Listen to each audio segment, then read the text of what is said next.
The bitter winter of 1943, 19-year-old Elijah Matthews stands in formation with other American recruits, the only black soldier in his unit, invisible to most except when they need someone to blame. A soldier only has honor if he resists until the end, the commander barks.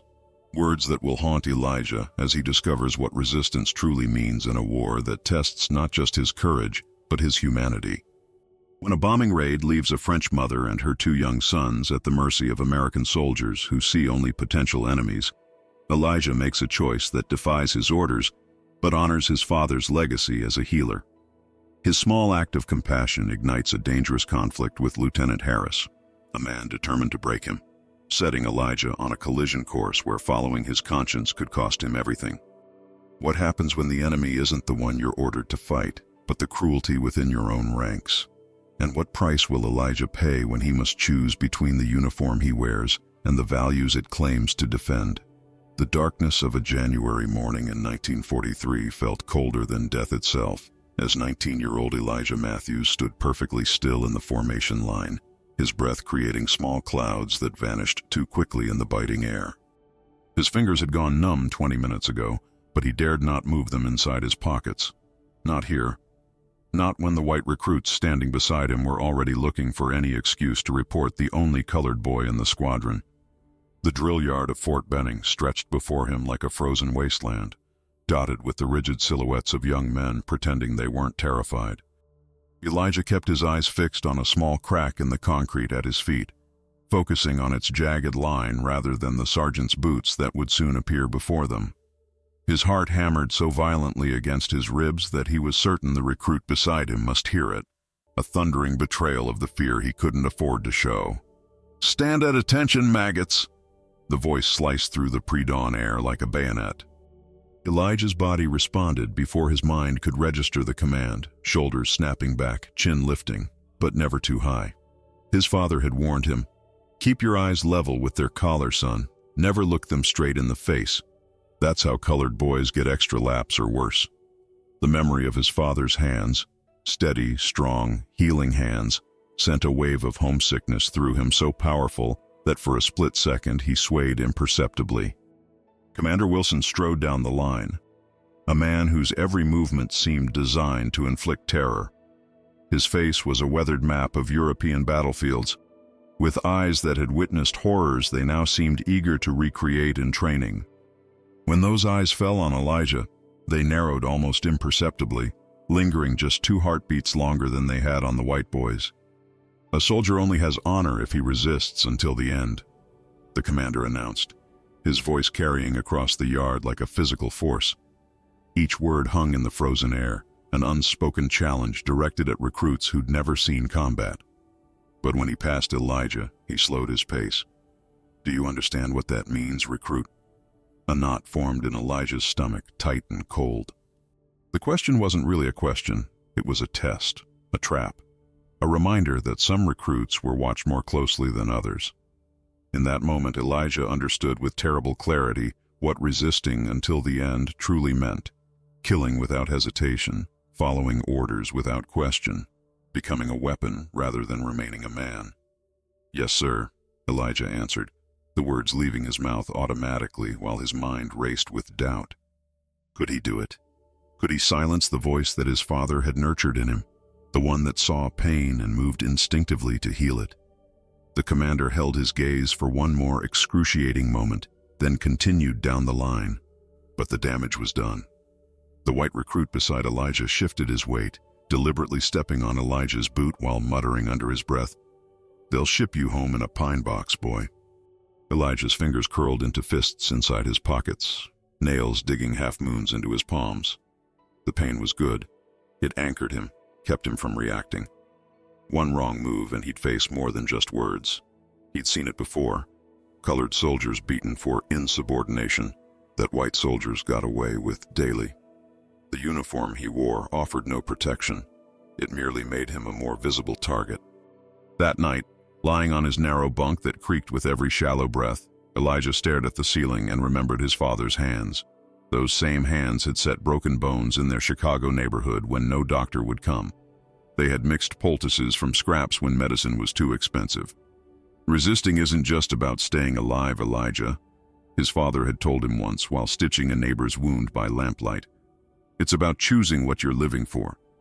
The memory was so vivid that Elijah could almost smell the herbs his father kept in small cloth bags, comfrey for bruises, yarrow for bleeding.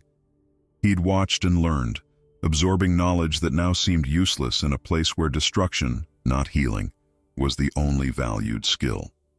A sudden commotion broke the midnight quiet, boots on concrete, urgent voices, orders being shouted. Elijah sat up, his heart resuming its frantic pace. The barracks door slammed open, flooding the room with harsh light and a sergeant's voice. "On your feet, soldiers! Full gear in 5 minutes!" The other recruits scrambled from their bunks, their faces masks of confusion and fear poorly disguised as readiness.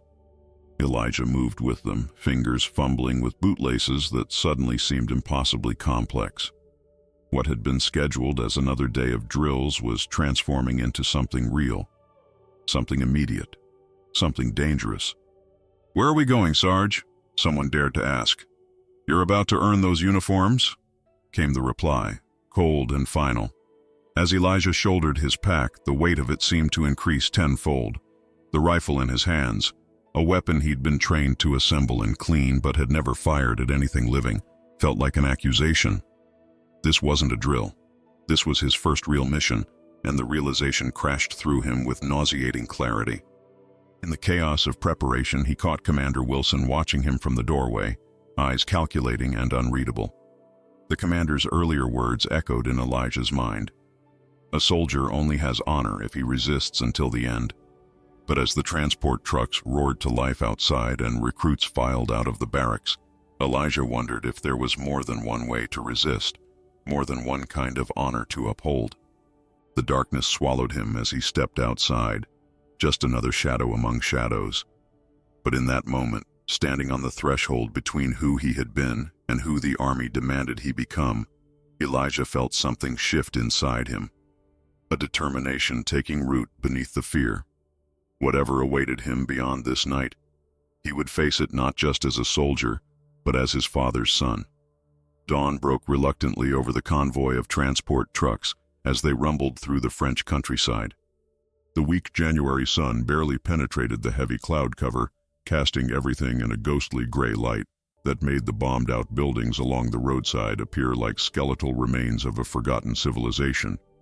Elijah sat pressed between two other recruits, the constant jolting of the vehicle sending shock waves of pain up his spine.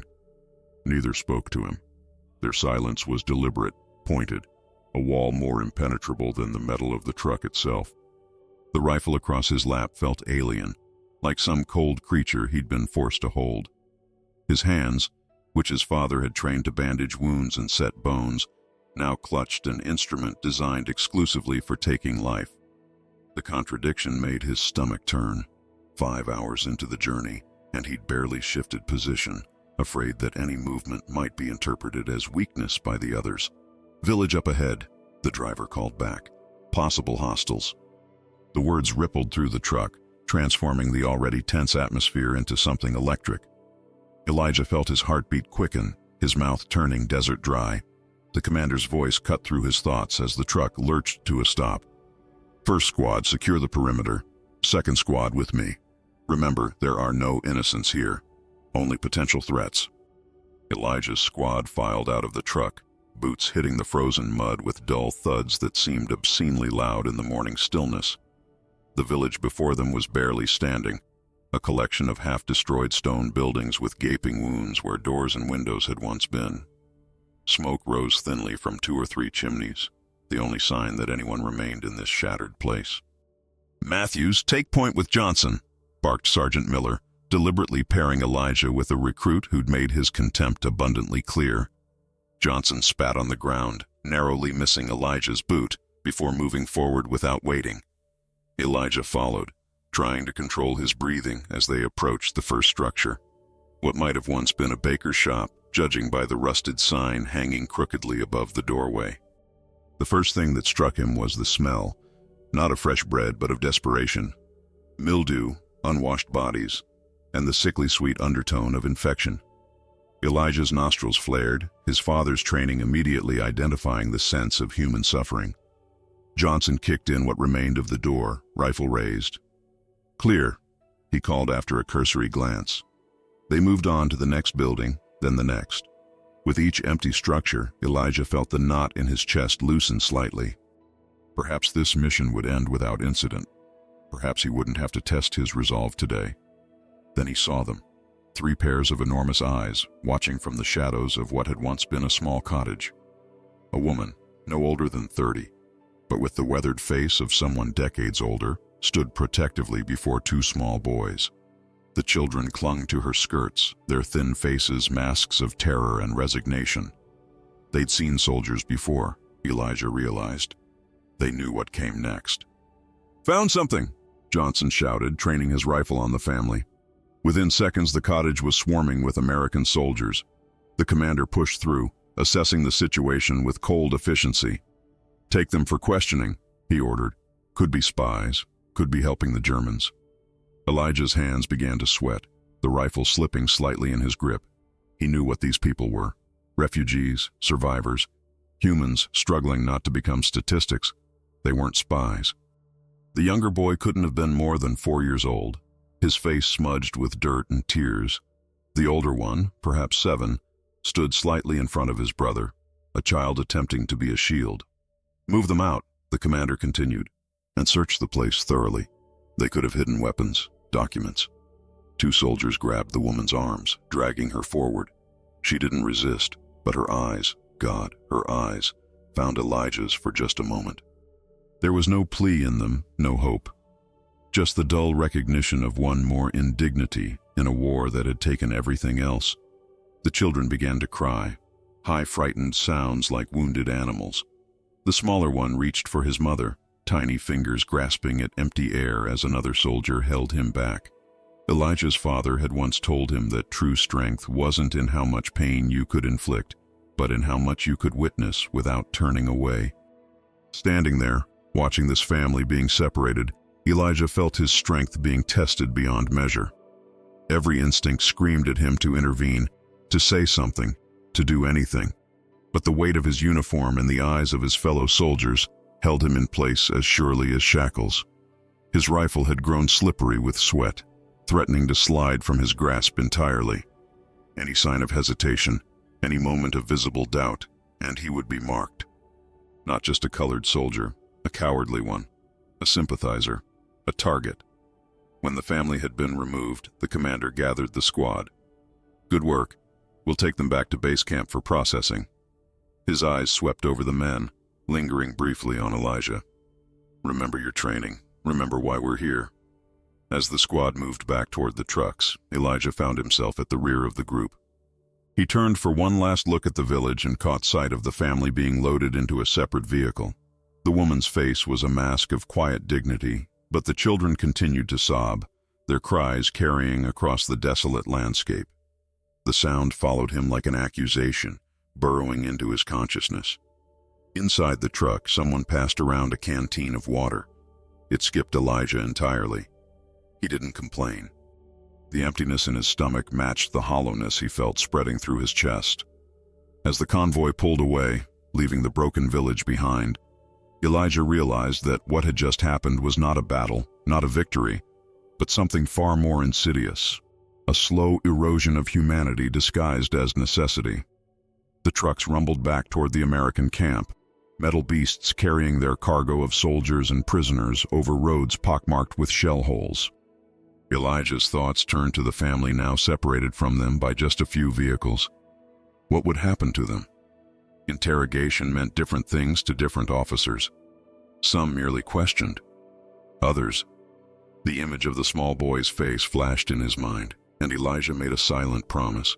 To himself, to his father's memory, to some God he wasn't sure was listening anymore.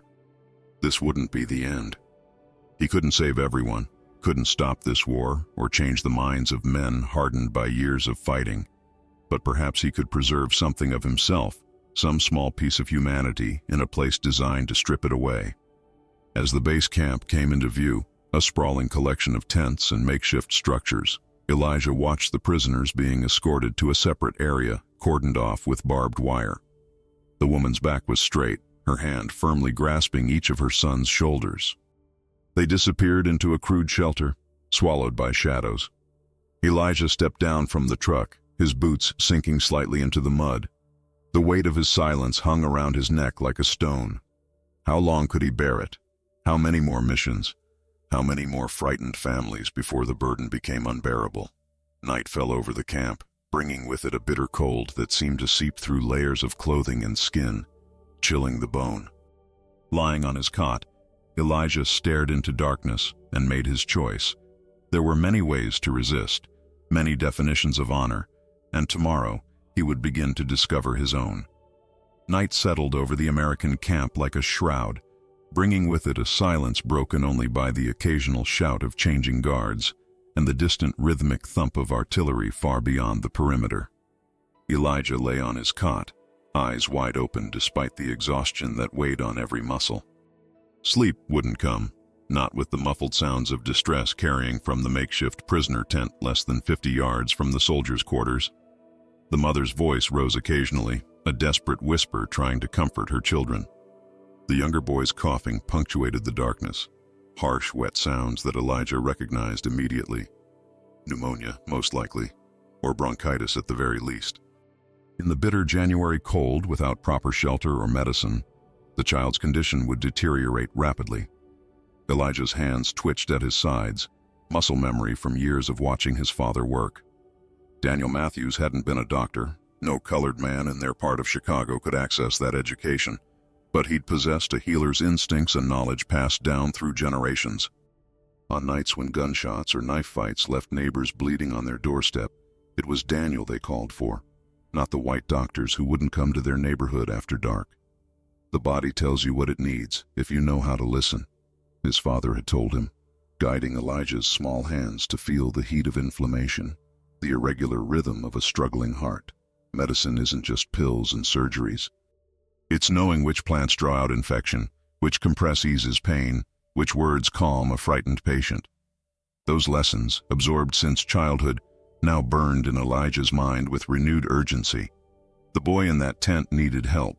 Without it, he might not survive until morning. Another nameless casualty in a war that had already claimed too many innocent lives. Elijah sat up slowly, listening to the sounds of the camp. Most soldiers slept deeply, exhausted from the day's mission. 2 guards sat by a small fire about 20 yards away, sharing cigarettes and whispered conversations.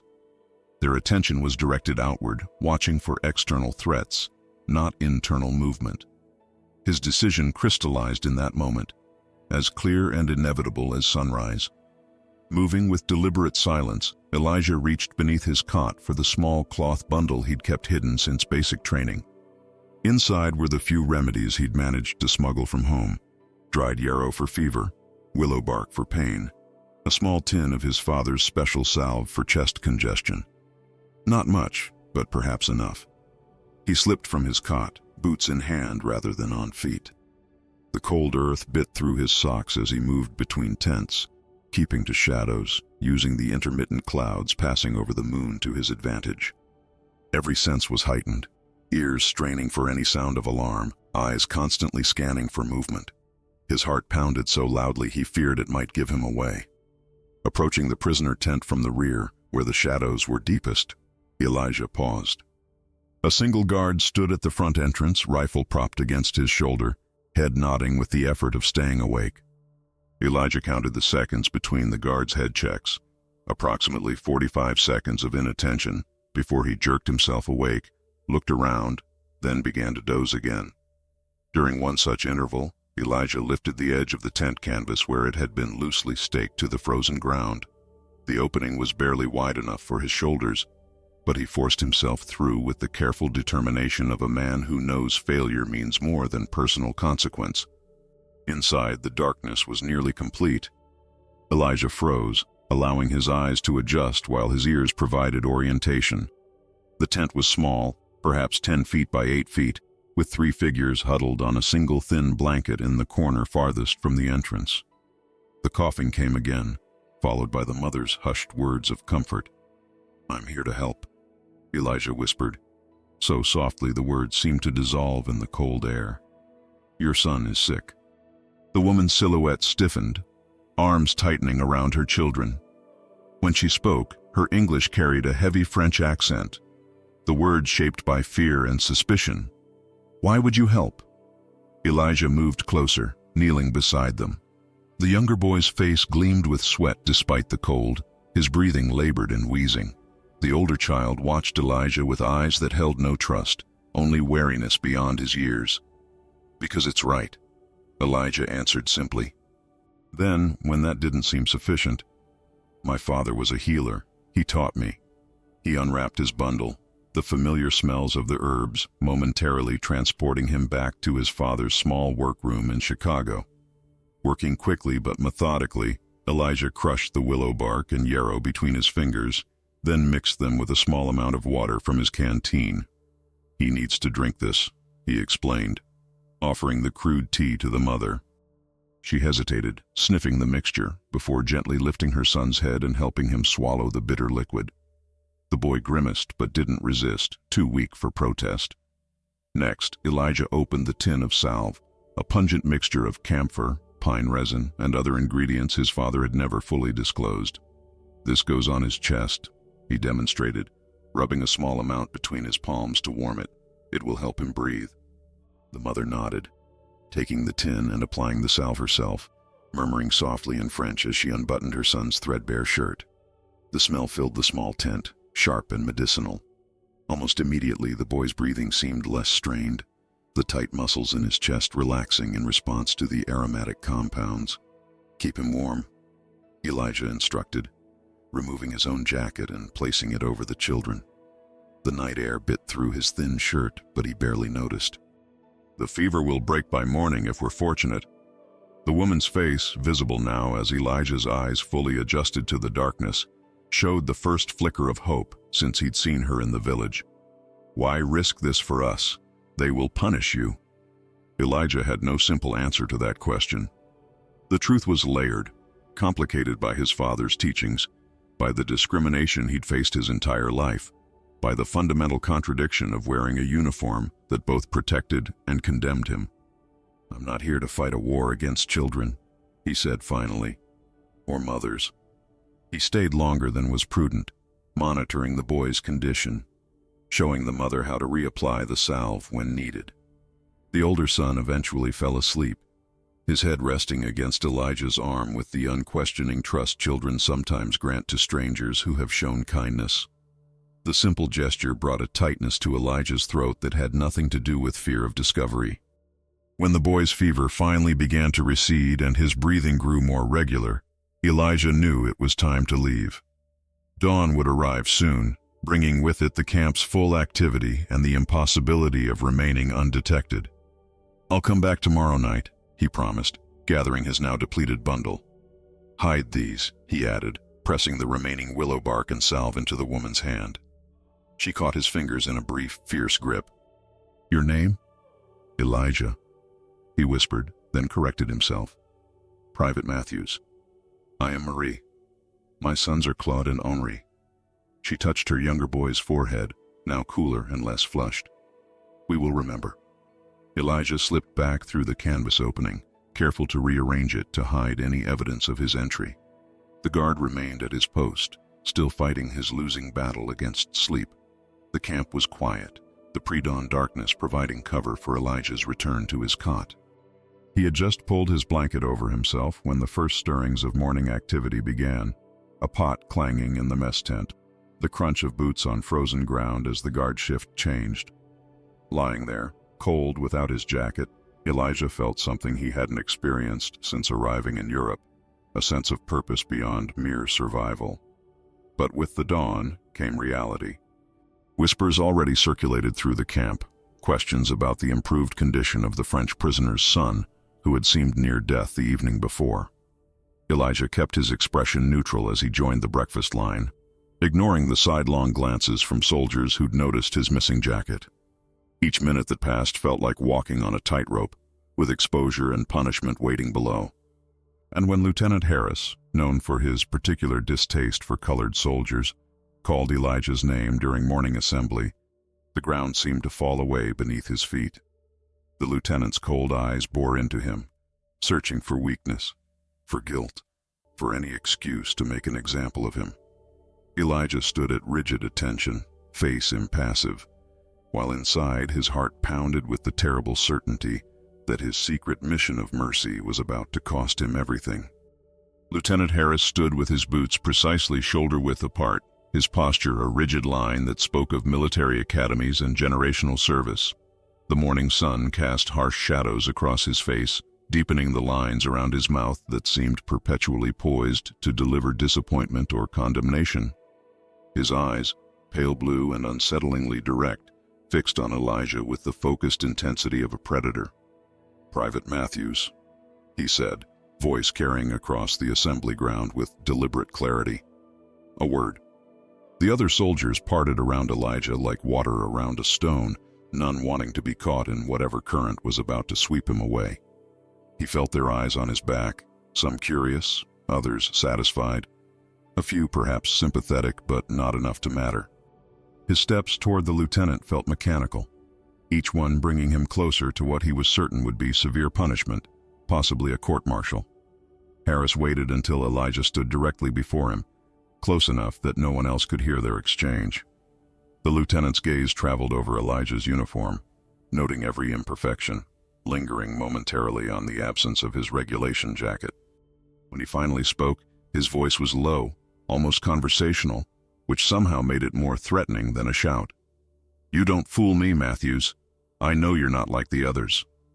Elijah's blood turned to ice water in his veins. The statement hung between them, loaded with accusation. How much did Harris know? Had someone seen him enter the prisoner's tent? Was there a witness to his unauthorized medical intervention? Bracing for the worst, Elijah maintained his posture, eyes fixed straight ahead at a point just past Harris's left ear, neither defiant nor submissive, a careful neutrality he'd perfected since childhood. But the lieutenant's next words weren't what he expected. "You're on prisoner detail tonight. 2000 hours to 0400. Harris's mouth curled into what might have been a smile on another man's face. On his, it looked like a weapon being unsheathed. "Let's see what you're made of, Private." With that, Harris turned and walked away, leaving Elijah standing alone, relief and new anxiety battling for dominance in his chest.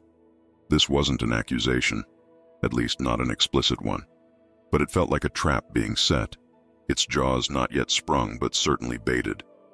The day passed in a haze of routine tasks, each minute stretching like hours as Elijah's mind replayed his encounter with Harris, analyzing every word, every inflection, searching for the lieutenant's true meaning. By evening mess, his appetite had vanished entirely. He pushed baked beans around his metal tray, aware that whatever Harris had planned, he would need his strength. "Heard you got prisoner duty," said Wilson, one of the few white soldiers who occasionally acknowledged Elijah's existence without attaching a slur. "Rather you than me. That French lady's kid won't stop crying." Elijah's head jerked up. "The younger one?" "Yeah. Been at it all afternoon. Fever came back worse, I guess." Wilson shrugged, shoveling the last of his beans into his mouth. "Not our problem though, right? They shouldn't have stayed in a combat zone." Controlling his expression with effort, Elijah nodded non-committally. Henry's condition had deteriorated, not unexpected, given the limited treatment and harsh conditions. But the timing, just as Harris had assigned him to guard duty, sent a chill of suspicion through him. Was this coincidence, or had something been done, or withheld, to ensure the child's suffering continued?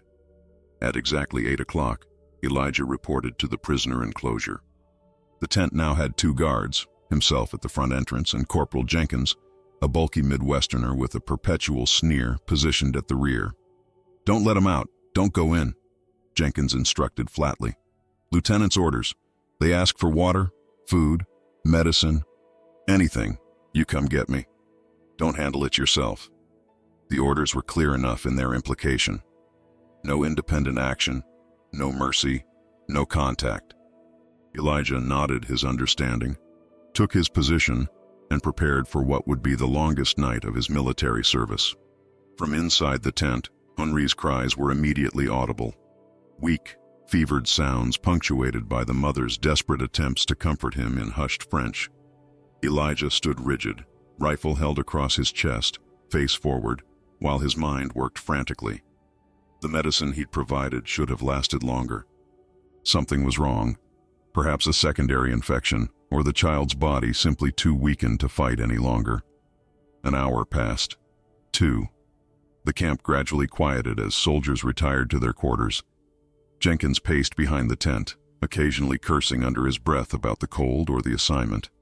Inside, Henry's cries grew more feeble, which Elijah knew was not improvement, but exhaustion, a dangerous sign. Then came Marie's voice, closer to the tent entrance, speaking in careful, broken English. "Please, water, my son." Elijah kept his gaze fixed straight ahead, protocol demanding he ignore the request or summon Jenkins. Every instinct within him rebelled against both options. He allowed his eyes to shift slightly, confirming that Jenkins had wandered toward the perimeter fence, his back turned. "Please," Marie repeated, her voice cracking with desperation. "He dies."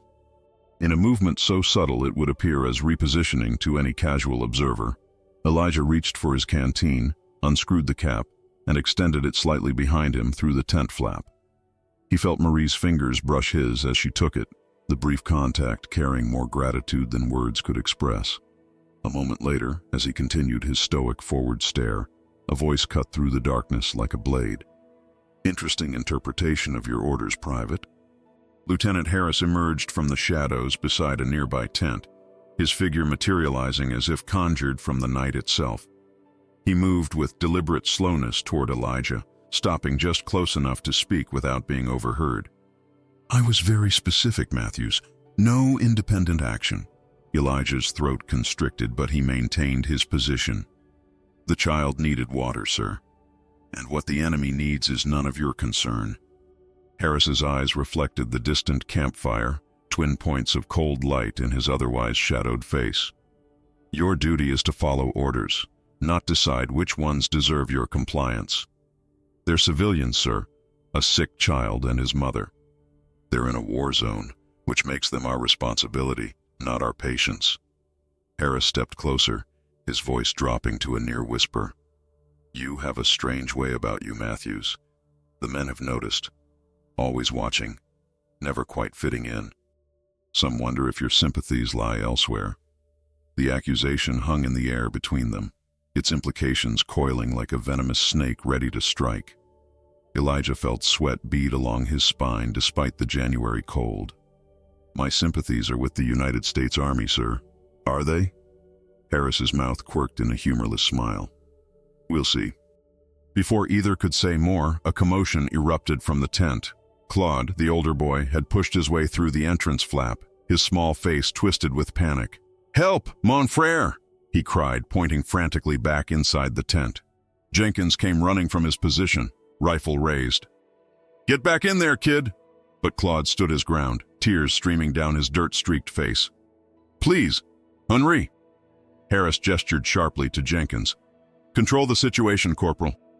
Jenkins grabbed Claude roughly by the arm, preparing to force him back inside, when Marie's anguished cry pierced the night, a sound of such profound grief that it stopped all movement in the small clearing.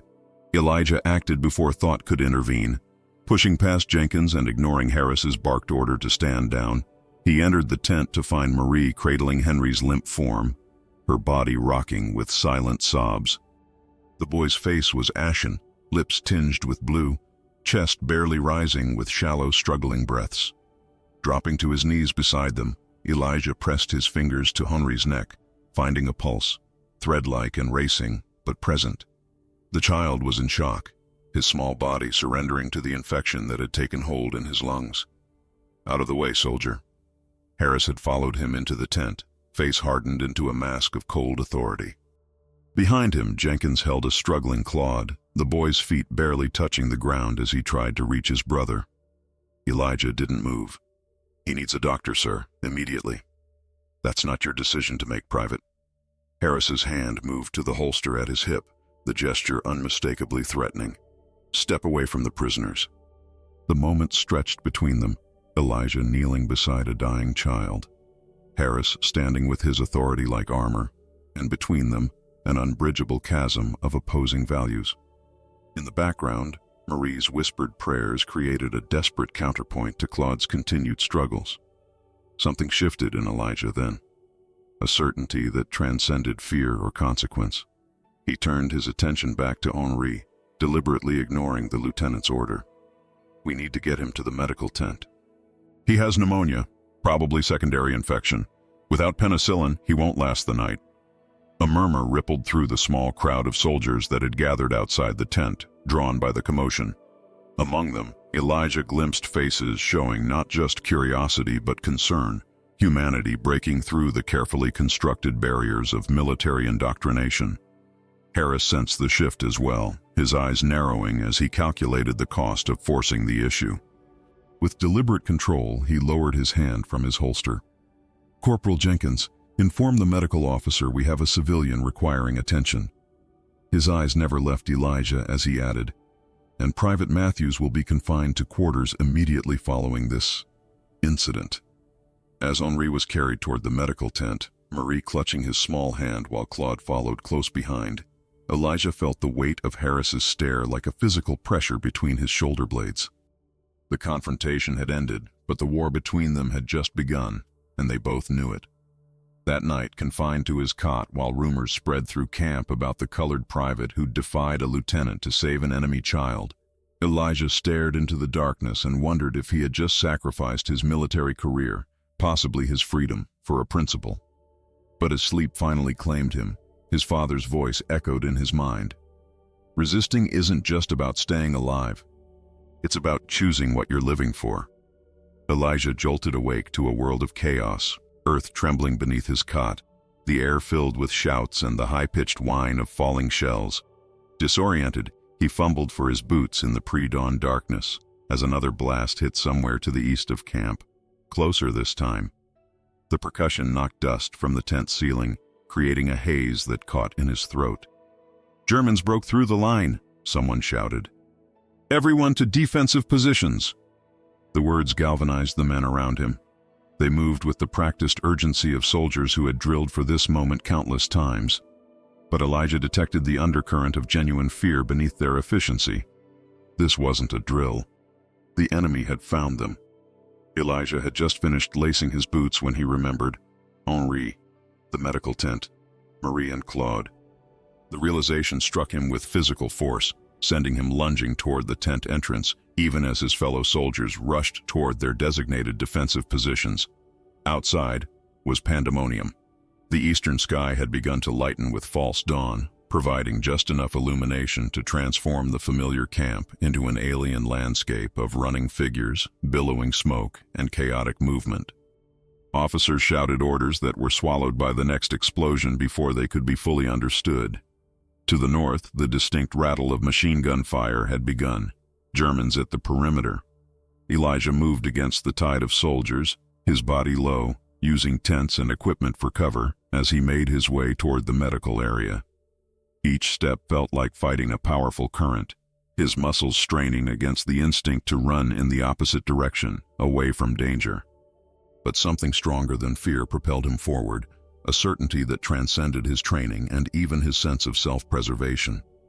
The medical tent came into view just as another shell landed, this one close enough that Elijah felt the heat of it along his left side. The concussion threw him to the ground, dirt and debris raining down around him. For several seconds, the world disappeared into a high-pitched ringing and bursts of light behind his eyelids. He pushed himself up on shaking arms, spitting grit from his mouth. What he saw when his vision cleared would stay with him forever. Where the medical tent had stood was now a smoking crater, canvas torn to shreds and medical supplies scattered like confetti across the churned earth. Bodies lay among the debris, some moving, crying out for help, others terrifyingly still. The smell hit him next. The metallic tang of blood mixed with antiseptic, burned flesh, and the acrid residue of explosives. "No," Elijah whispered, the word disappearing into the cacophony around him, then louder, a denial that changed nothing. "No!" He scrambled forward on hands and knees, searching frantically among the wounded and dead. A nurse with a bloodied face stumbled past him, her uniform in tatters. Two medics worked desperately over a soldier whose legs ended in ragged stumps above the knee. And there, half buried beneath a collapsed section of tent, a small hand extended from the rubble, fingers curled like a child's in sleep. Elijah clawed at the debris, throwing aside splintered wood and twisted metal with strength born of desperation. His hands were soon slick with blood, his own or someone else's, it didn't matter, as he uncovered first one small body, then another. Claude and Henri lay side by side, the older brother's arm still protectively wrapped around the younger, even in death. Their faces, mercifully, appeared peaceful, as if the shell had taken them instantly, without suffering. A raw sound tore from Elijah's throat, not quite a scream, not quite a sob, but something primal that contained elements of both. He gathered the boys in his arms, their bodies still warm but unnaturally limp, and looked wildly around for their mother. Marie was nowhere to be seen among the visible casualties. Had she been completely obliterated by the direct hit? Was she buried deeper in the rubble? Or had she somehow escaped before the shell landed? There was no time to search further. Another explosion rocked the camp, this one so close that dirt showered down on Elijah and his heartbreaking burden. The German advance was intensifying. Soon this area would be completely overrun. A decision crystallized in Elijah's mind with perfect clarity. He couldn't save Marie's sons. That opportunity had passed forever, but perhaps he could honor their brief lives by ensuring their bodies weren't left to be trampled in a battlefield. With gentle reverence that defied the chaos around him, he laid the brothers in a relatively sheltered depression beside what remained of the medical tent's foundation. "I'm sorry," he whispered, closing their sightless eyes with trembling fingers. "I'm so sorry." He had just begun to cover them with debris, a makeshift burial when no proper one was possible, when Lieutenant Harris's voice cut through the battlefield noise. "Matthews, what the hell are you doing?" Elijah turned to find Harris standing 10 yards away, his uniform immaculate despite the destruction around them, his sidearm drawn but pointed at the ground. The lieutenant's face contorted with a mixture of fury and disbelief as he took in the scene, Elijah kneeling beside the children's bodies, clearly prioritizing them over combat readiness. "The boys from the tent," Elijah responded, his voice hollow. "They were killed in the shelling. And that's your concern right now?" Harris advanced, each step deliberate despite the continuing explosions. "We're under attack, soldier. Your duty is to your country, not enemy civilians." Something in Elijah shifted then, a fundamental realignment of priorities that felt like tectonic plates sliding beneath his consciousness. The fear that had governed his interactions with Harris evaporated, replaced by a cold clarity that was almost peaceful in its certainty. "They were children," he said simply, rising to his feet, "not enemies." Harris's face flushed with anger. "The sentimentality is why you people don't belong in this man's army. You lack the stomach for what needs to be done." Before Elijah could respond, movement caught his eye, a figure staggering through the smoke behind Harris. Marie, her face streaked with blood and soot, her clothes torn and blackened, but alive. Her eyes fixed on the small forms at Elijah's feet, and a sound emerged from her that transcended language, the universal cry of a mother who has lost her children. What happened next seemed to unfold in slow motion. Marie lunged forward, not toward her sons as Elijah expected, but toward Harris, perhaps blaming the uniform, perhaps beyond rational thought in her grief. The lieutenant, interpreting her movement as an attack, swung his pistol up reflexively. Elijah moved without conscious decision, his body intercepting the space between Marie and Harris just as the lieutenant's finger tightened on the trigger. The bullet intended for her tore through Elijah's shoulder instead, the impact spinning him half around but not dropping him. Adrenaline dulled the pain to a distant burning sensation as he continued his momentum, tackling Marie to the ground just as another shell landed nearby, showering them with dirt. "You're protecting them over your own," Harris shouted, his voice nearly lost in the cacophony of battle. "That's treason, Matthews." Elijah didn't respond. Supporting Marie with his uninjured arm, he half-dragged, half-carried her toward a nearby communications trench where other wounded were gathering. Blood flowed freely down his left side, soaking his uniform, but the wound wasn't immediately fatal. What might kill him, however, was Harris's fury. and the lieutenant knew it. Behind them, Harris called to two nearby soldiers. "Detain Private Matthews. He's deserted his post in combat." The accusation hung in the smoky air. Desertion during battle was punishable by death. But the soldiers, caught between Harris's order and the sight of their wounded comrade helping a civilian, hesitated just long enough for Elijah and Marie to reach the relative safety of the trench. A medic immediately moved to assist them, his practiced hands already reaching for bandages when he saw Elijah's shoulder wound, but Elijah waved him toward Marie instead. "She first," he insisted, the edges of his vision beginning to blur as shock set in. "She's lost everything." Marie collapsed against the earthen wall of the trench, her eyes vacant, fixed on some middle distance where, perhaps, her son still lived. The medic began checking her for injuries, his movements efficient despite the continuing battle above. Elijah slumped beside her, pressing his own hand against his wound to slow the bleeding. Through the haze of pain and the din of combat, one thought remained crystalline in its clarity. He had chosen his side in this war. Not Germany versus America, not white versus colored, but humanity versus the forces that would destroy it, within and without. As consciousness began to slip away, he heard Harris's voice at the edge of the trench, sharp with authority. "This man abandoned his post to aid the enemy during direct combat. I want him detained and court-martialed when this attack is contained." The words floated past Elijah without touching him. Whatever punishment awaited, he had found his own definition of honor, one his father would have recognized.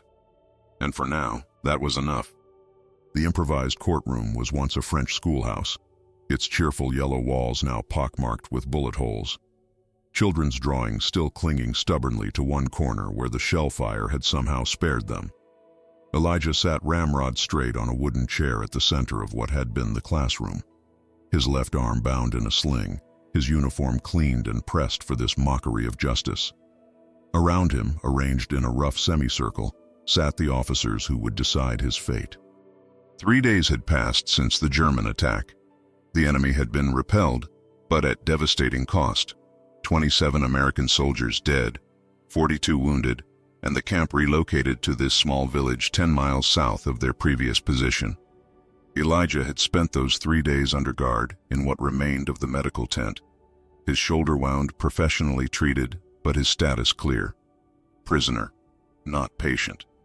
Commander Wilson sat at the center of the panel, his weathered face unreadable as he reviewed the documents before him. To his right, 3 captains Elijah didn't recognize, likely pulled from neighboring units to ensure the appearance of impartiality. To his left, Lieutenant Harris, whose presence on the tribunal was a clear violation of military protocol given his direct involvement in the incident. But who would object? Certainly not the colored private who stood accused. "Private First Class Elijah Matthews," Commander Wilson began, his voice echoing in the hushed room. "You stand before this tribunal charged with desertion under fire, disobeying direct orders during combat, and aiding persons of uncertain loyalty to the Allied forces. These are capital offenses, Private."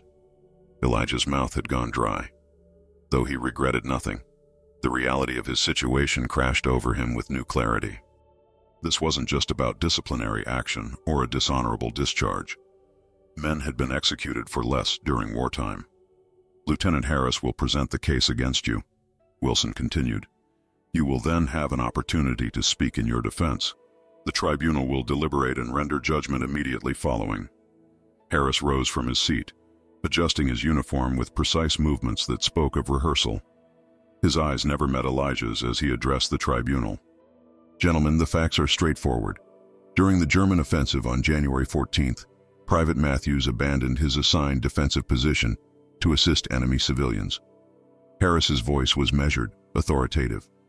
"When confronted, he directly disobeyed my order to return to his post, choosing instead to protect a French national who was acting aggressively toward an American officer." A murmur rippled through the dozen or so soldiers gathered at the back of the room as witnesses. Elijah caught fragments of whispered disagreement.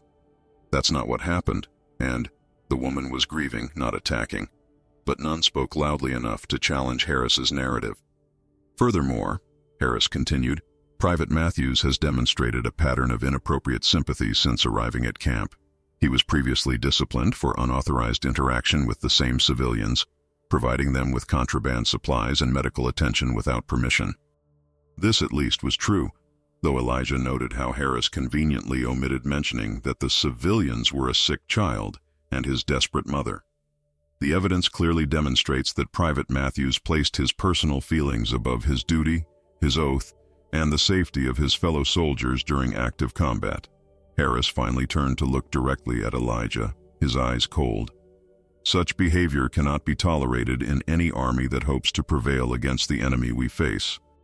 I recommend the maximum penalty prescribed by the Articles of War, death by firing squad. The words remained unspoken, but they hung in the air like poison gas. Commander Wilson nodded, making a note on his pad.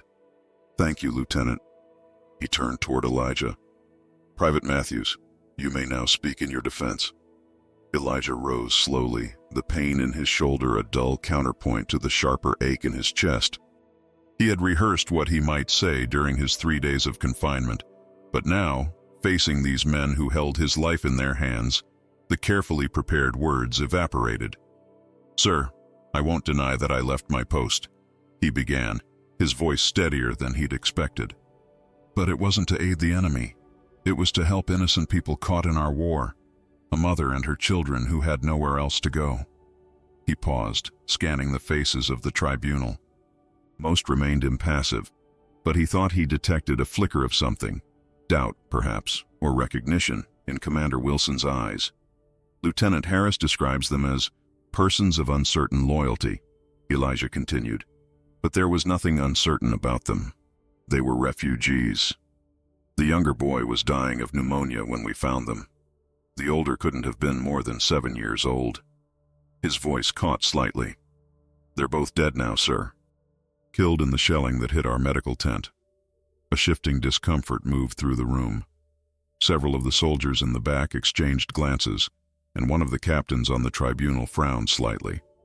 "My father taught me that a man's worth is measured by what he does when no one is watching," Elijah said, the memory of Daniel Matthews lending strength to his words. "By what he does when it costs him something. By the mercy he shows to those who can offer him nothing in return." Harris interrupted, his voice sharp. "This isn't a church service, Private. Your father's homespun philosophy doesn't override military law." "Lieutenant," Commander Wilson warned, raising a hand. "The accused will speak without interruption." He nodded for Elijah to continue. "I believe in America, sir," Elijah said, addressing Wilson directly now. "I believe in what we're fighting for. But if we win this war by becoming what we claim to hate, if we survive by sacrificing the very values we're defending, then what kind of victory is that?" The room had grown very still. Even the sounds from outside, vehicles passing, soldiers calling to one another, seemed to have faded away, leaving only the weight of Elijah's words hanging in the air. "I disobeyed orders," he acknowledged. "I left my post. If that requires punishment, I accept it. But I did not betray my country or my uniform. I tried to live up to the ideals they represent." He sat down, suddenly exhausted. Whatever happened now was beyond his control. Commander Wilson cleared his throat. "Before we deliberate, are there any witnesses who wish to speak regarding the events in question?" For several seconds no one moved. Then, from the back of the room, came a voice Elijah hadn't expected to hear again. "I would speak." The crowd parted to reveal Marie standing in the doorway, supported by a young nurse. Her face was still bruised from the bombing, her eyes hollow with grief, but her back was straight as she made her way slowly to the front of the room. Harris immediately objected. "This woman is not a credible witness. She's clearly biased and emotionally compromised." "I will hear her," Wilson ruled, silencing Harris with a look. "This tribunal will consider all relevant testimony." Marie stood before them, her English halting but determined. "Your soldier, Private Matthews. He saved my Henri when no one else would help. When your officers say, they are not our concern, he say with his actions, all suffering is our concern." Her voice trembled but didn't break. "My sons die in your war. I lose everything. But I see something in this man. something many soldiers forget in battle. He remembered that uniform is to protect the weak, not just to fight the strong. She turned to look directly at Elijah, her eyes meeting his for the first time since the bombing. "He is shot because he stepped between me and this officer's gun." She pointed at Harris, whose face flushed dark red. "I tried to attack, yes, my children were dead. I was mad with grief. He saved me from being killed, and now you judge him for this?" A shocked murmur ran through the room. This detail, that Harris had drawn his weapon on an unarmed, grieving mother, had not been included in the official report. The commander's gaze shifted to Harris, who had risen halfway from his seat, mouth open to protest. "Is this true, Lieutenant?" Wilson asked, his tone dangerously quiet. "She rushed me during an active combat situation," Harris insisted. "Standard protocol." "To shoot an unarmed civilian woman?" One of the captains interrupted, disbelief evident in his voice. Before Harris could respond, another voice called from the back of the room. "Sir, permission to testify." A corporal stepped forward. Jenkins, the same man who had guarded the prisoner tent with Elijah the night Henry's condition had worsened. "I witnessed the incident, sir," Jenkins said. "What the Frenchwoman says is accurate. Private Matthews prevented Lieutenant Harris from shooting her, and—" He hesitated, glancing at Harris before continuing. "There's something else the tribunal should know. The night before the attack, Lieutenant Harris ordered me to withhold medication from the sick child. Said it would teach Matthews a lesson about getting attached to enemy civilians." The room erupted in shocked voices. Commander Wilson slammed his hand on the table, restoring order. His face had hardened into a mask of cold fury as he stared at Harris. "Lieutenant, you will step down from this tribunal immediately. Report to my quarters to await further disciplinary action." He turned back to Elijah. "This hearing is suspended pending a full investigation into Lieutenant Harris's conduct. Private Matthews, you are released to restricted duty until we reconvene." As Harris was escorted from the room, his face a study in thwarted rage, Elijah remained seated, too stunned by the sudden reversal to fully process what had happened. Marie approached him, placing her hand briefly on his uninjured shoulder, a gesture of solidarity between two people who had witnessed both the worst and the best that humanity could offer in the crucible of war. "They will not punish you now," she said softly. "The truth is known." But looking into her eyes that had lost everything yet somehow retained their humanity, Elijah understood that the real judgment had never been in the hands of the tribunal.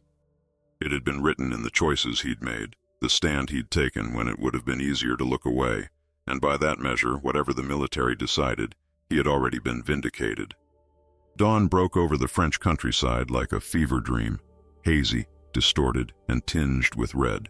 The second German offensive had begun in the pre-dawn hours, more relentless than the first. Intelligence had failed them. The enemy forces were not the scattered remnants they'd been led to believe, but a well-organized battalion with artillery support that now pounded their hastily established defenses. Elijah crouched in a shallow trench alongside 24 other soldiers, the damp earth beneath his boots turning to mud as shells exploded nearby, sending debris raining down around them.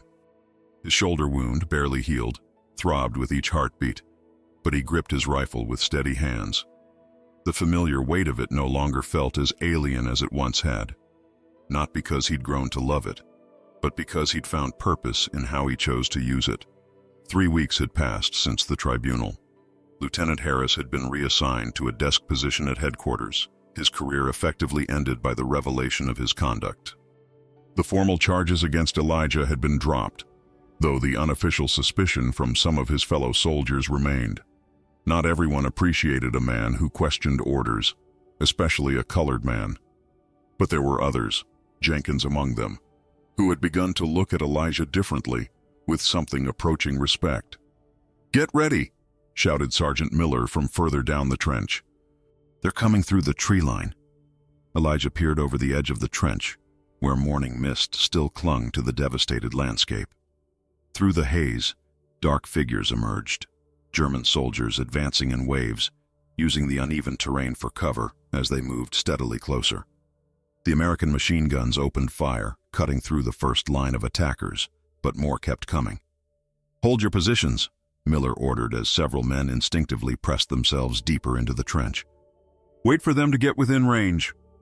Elijah steadied his breathing, focusing on the approaching enemy rather than the fear clawing at his insides. These were not innocent civilians or sick children. These were soldiers who would kill him and his comrades without hesitation. Yet even now, he couldn't bring himself to hate them. They were men following orders, just as he was, men with families and hopes and futures that had nothing to do with this blood-soaked field in France. The order came to open fire. Elijah aimed and pulled the trigger, again and again, his actions mechanical, detached. He didn't aim to kill, but to incapacitate, targeting legs, arms, making it impossible for the enemy to advance without explicitly trying to take lives. It was a subtle distinction that probably meant nothing in the chaos of battle, but it allowed him to keep some fragment of his humanity intact. The German advance stalled under the combined fire, but their artillery intensified in response. A shell landed just 20 yards from Elijah's position, the concussion momentarily deafening him. Through the ringing in his ears, he heard screams, American screams, a direct hit on the adjacent trench section.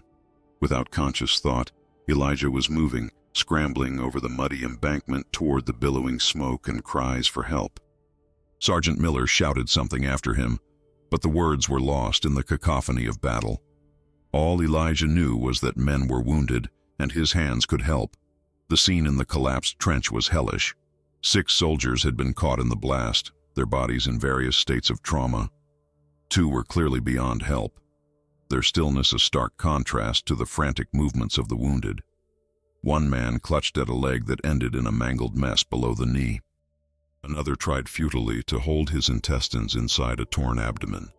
A 3rd sat in stunned silence, his face a mask of blood from a deep scalp wound. Elijah moved from one to the next, applying tourniquets, pressure bandages, using his body to shield them from falling debris as another shell landed nearby.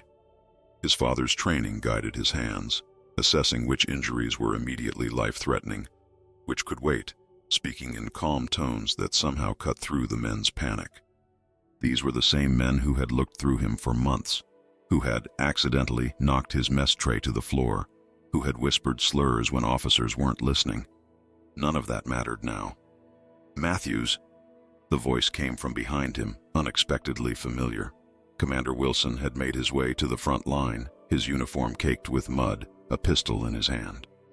"What the hell are you doing exposed like this?" Elijah didn't pause in his work, applying pressure to an arterial bleed in a young private's thigh. "These men need evacuation, sir. This one's not going to make it without immediate surgery."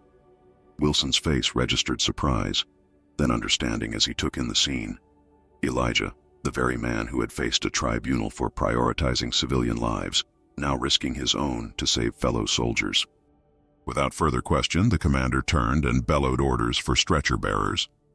"They're breaking through on the left flank," someone shouted from further down the line. Gunfire intensified, no longer the measured response of defensive positions, but the desperate rapid bursts of close-quarter combat. Wilson grabbed Elijah's uninjured shoulder. "Can you fight, Private?" Elijah met his commander's eyes, seeing for the first time not just authority but genuine concern. "Yes, sir." "Then grab your rifle. We need everyone who can still stand." The next hours blurred into a nightmarish collage of mud, blood, and thunder. The German forces had indeed breached their left flank, forcing the Americans into a fighting retreat through the devastated village. House by house, street by street, they contested every inch of ground, but the outcome was inevitable. They were outnumbered and outgunned. Elijah found himself separated from his unit during a particularly intense exchange, taking cover in the bombed-out shell of what had once been a church. The stone walls, blackened by fire and pockmarked with bullet holes, still offered more protection than the wooden structures around it. 3 other soldiers had sought the same refuge, none from his regular unit, but all too exhausted to question fighting alongside a colored man. "They're surrounding the building," warned a corporal, peering carefully through a shattered window. "Must be a dozen of them out there." "Ammunition check," ordered the highest-ranking among them, a sergeant with a bloodied bandage wrapped around his forearm.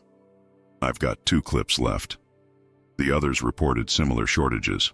Elijah had less than a full clip, perhaps 15 rounds. Not enough to hold off a determined enemy for long. "We need to find a way out or surrender," Elijah said quietly. "Fighting to the death here accomplishes nothing." The sergeant shot him a hard look. "Nobody's surrendering. We hold until reinforcements arrive. And if they don't?" The question hung in the air, unanswered because the truth was too grim to voice. Their main force was retreating. No help would come. A new sound penetrated the relative quiet of their sanctuary, a choked, whimpering cry from somewhere deeper in the ruined church. Elijah tensed, raising his rifle toward the darkness of what had once been the altar area. "Could be a trap," the corporal whispered. "Germans might have gotten in through the back." "Cover me," Elijah said, already moving forward in a crouched position, stepping carefully over fallen beams and shattered pews. The sound came again, distinctly human, but not adult.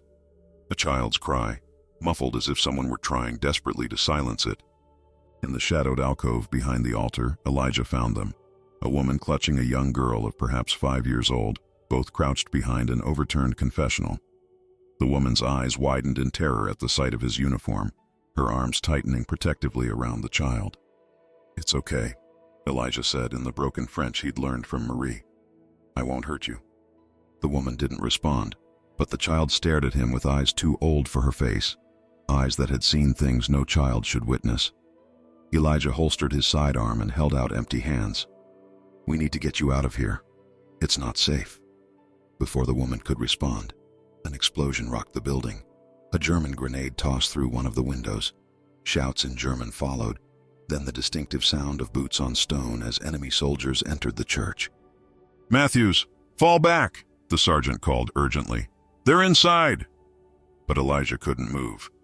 The woman and child were frozen in terror, exposed if the Germans came around the altar. Without thought for his own safety, he motioned them deeper into the alcove, positioning himself between them and the approaching enemy. The first German soldier appeared at the edge of the altar, rifle raised. Elijah fired instinctively, catching the man in the shoulder. He went down with a cry that brought 2 more rushing forward.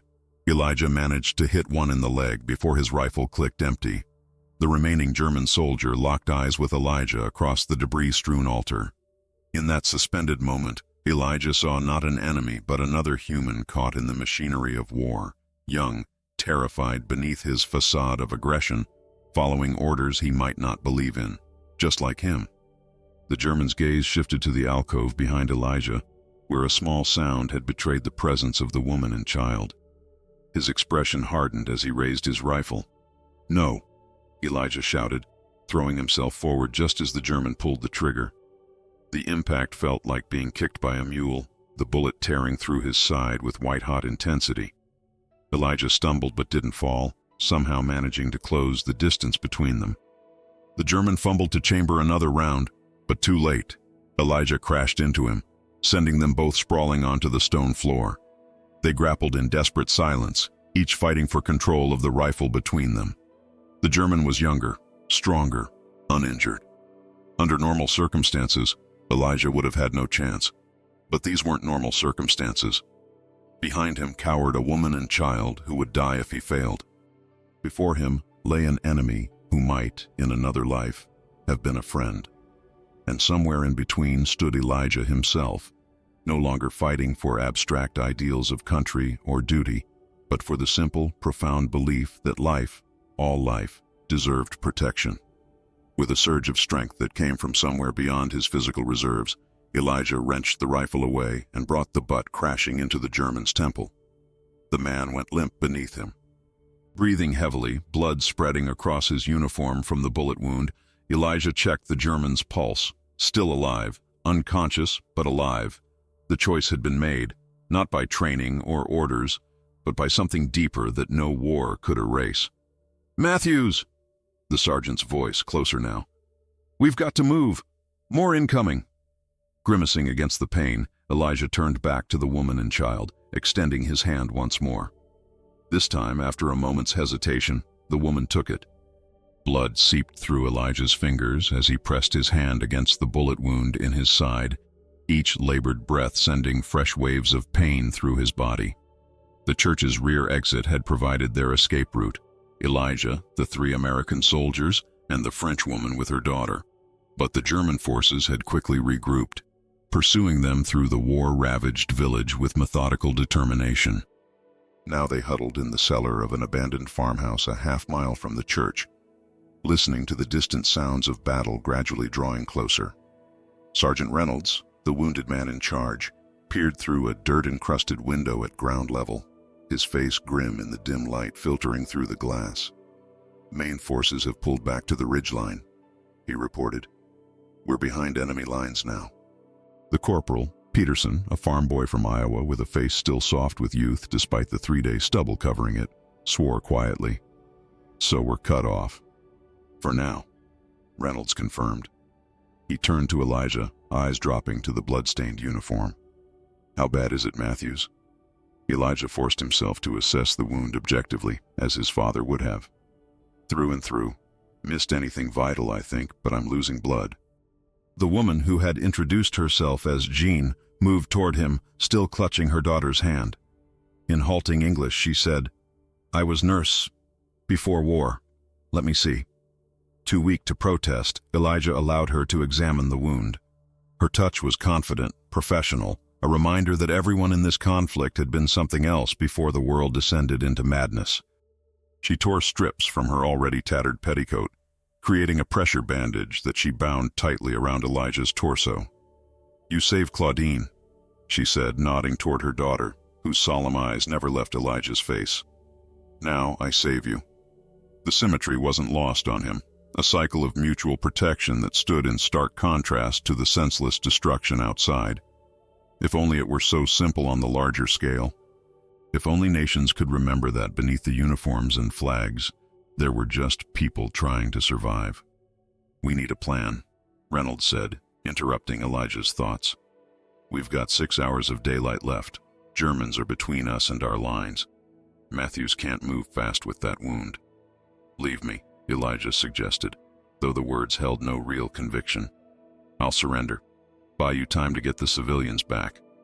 Reynolds surprised him with a sharp laugh. "After you took a bullet for that kid? I don't think so, Private. We stick together." The simple statement, "we stick together," carried weight far beyond its literal meaning. Coming from a white sergeant to a colored private in 1943, it represented a seismic shift in perception. Reynolds wasn't seeing a black soldier anymore. He was seeing a man who had proven his worth in the crucible of combat.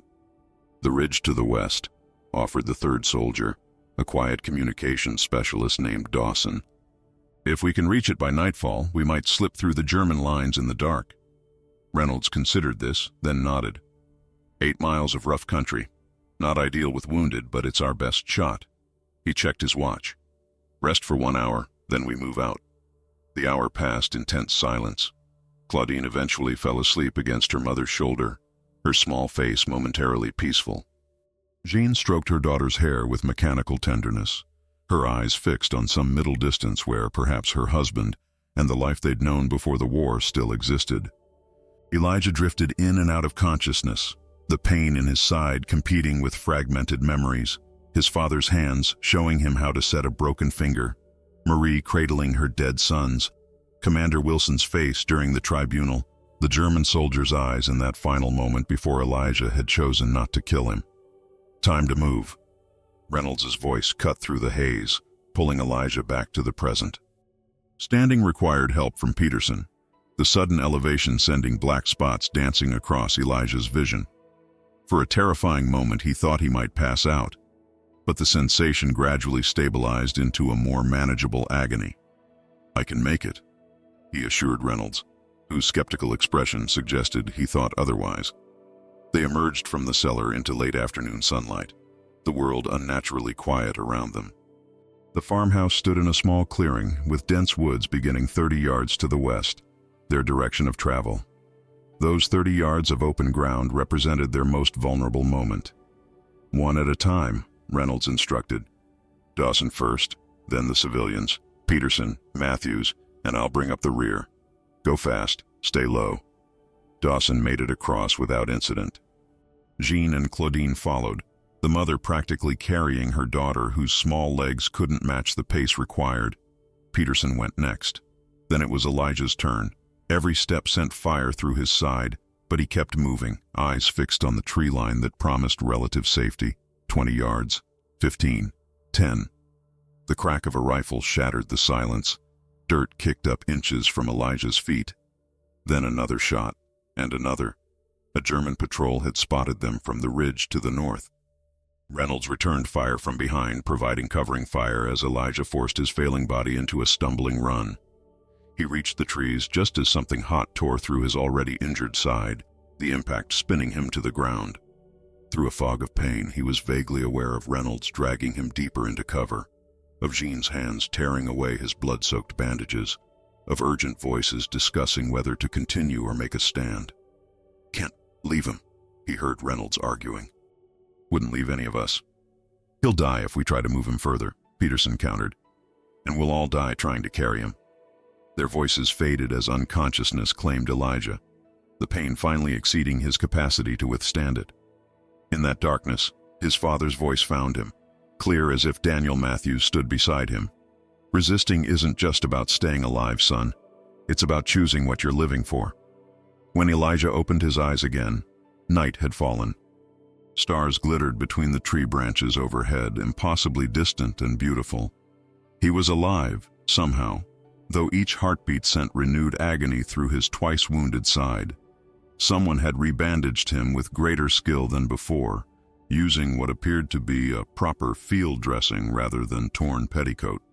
"Welcome back," said a voice to his right, not Reynolds or any of his small group, but one that carried the unmistakable authority of higher rank. Elijah turned his head to find Commander Wilson sitting on a fallen log beside him, cleaning a service pistol with methodical precision. "Sir?" Elijah managed, confusion evident in his voice. "How?" "Your Sergeant Reynolds is a resourceful man," Wilson explained, returning the pistol to its holster. "Found a working radio in that farmhouse, managed to get a message through to our lines. Told us he had wounded, including the private, who should have gotten a medal instead of a tribunal." A ghost of a smile crossed the commander's weathered face. Wasn't hard to figure out who he meant. Elijah tried to sit up, but Wilson placed a restraining hand on his shoulder. "Easy, son. Medic says you've lost a lot of blood. Patrol's moving out at first light. We'll get you to a field hospital then." The implications slowly penetrated Elijah's pain-fogged mind. "You came behind enemy lines. For us?" "For my men," Wilson corrected simply. "All of them." A flicker of movement caught Elijah's attention. Beyond the commander, gathered around a small, carefully shielded fire, sat the others: Reynolds, Peterson, Dawson, Jean, and Claudine, and at least a dozen more American soldiers who must have come with Wilson.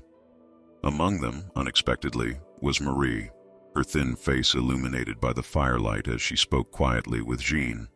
Seeing his confusion, Wilson explained. "The Frenchwoman, Marie, has been working with our intelligence unit since recovering from her injuries.